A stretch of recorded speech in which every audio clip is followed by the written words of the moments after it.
चला तर मंडळी, आज मी करणार आहे दोडक्याची भाजी, तीही थोड्याशा वेगळ्या पद्धतीने, म्हणजे डाळ दोडकाची भाजी. तर यासाठी मी असे दोडके घेतलेले आहेत, त्याच्या सगळ्या शिरा काढून घेतल्या आणि बारीक कट करून घेतलेले आहेत. तर आता फोडणीसाठी मी एका कढईमध्ये 2 मोठे चमचे तेल गरम करून घेतलं. त्यामध्ये 1 चमचा जिरा, 1 चमचा मोहरी, हे दोन्ही छान तडतडले की आता त्यामध्ये मी ठेचलेला लसूण घालणार आहे. ठेचलेला लसूण थोडासा परतून घेतला की त्यानंतर मी अगदी बारीक कट करून घेतलेला कांदा, तोही छान गुलाबी रंग येईपर्यंत परतून घेतलेला आहे. कांदा आणि लसूण परतून झाल्यानंतर आता मी याच्यामध्ये मसाले ॲड करणार आहे. आधी तुमच्याशी मला थोडंसं बोलायचं आहे, म्हणजे चॅनलवर पहिल्यांदा आला असाल तर चॅनलला नक्की सबस्क्राईब करा. तुमचा एक सपोर्ट माझ्यासाठी खूप महत्त्वाचा आहे, कारण माझं न्यू चॅनल आहे आणि या चॅनलवर मी पारंपरिक नवीन रेसिपी अगदी सोप्या पद्धतीने दाखवत असते. तर चॅनलला नक्की सबस्क्राईब करा आणि व्हिडिओ आवडला तर व्हिडिओला लाईक पण करा. तर आता मी इकडे धने पावडर टाकलेली आहे. धने पावडर थोडीशी परतून घेतली की त्यानंतर मी चिमूटभर हळद टाकलेली आहे. तुम्ही कोणताही भाजी मसाला किंवा सब्जी मसाला असतो, तो किचन किंग वगैरे एव्हरेस्ट टाकू शकता. माझ्याकडे आत्ता अवेलेबल नव्हता, संपला होता, म्हणून मी नाही घातला तरी चालेल, काही हरकत नाही.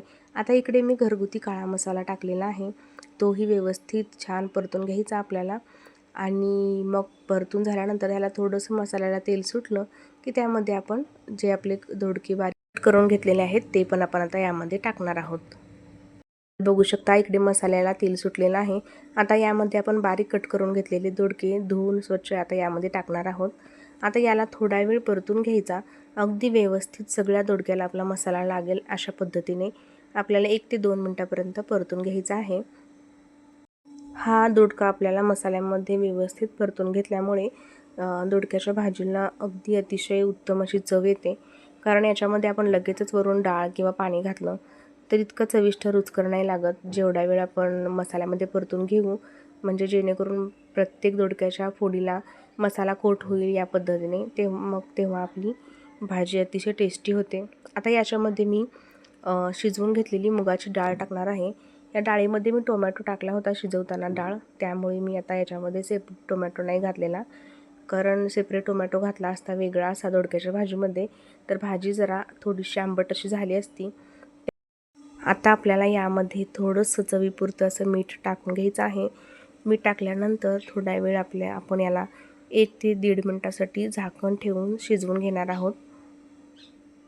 आता 1 ते 1.5 मिनिटानंतर मी झाकण काढून तुम्हाला दाखवणार आहे.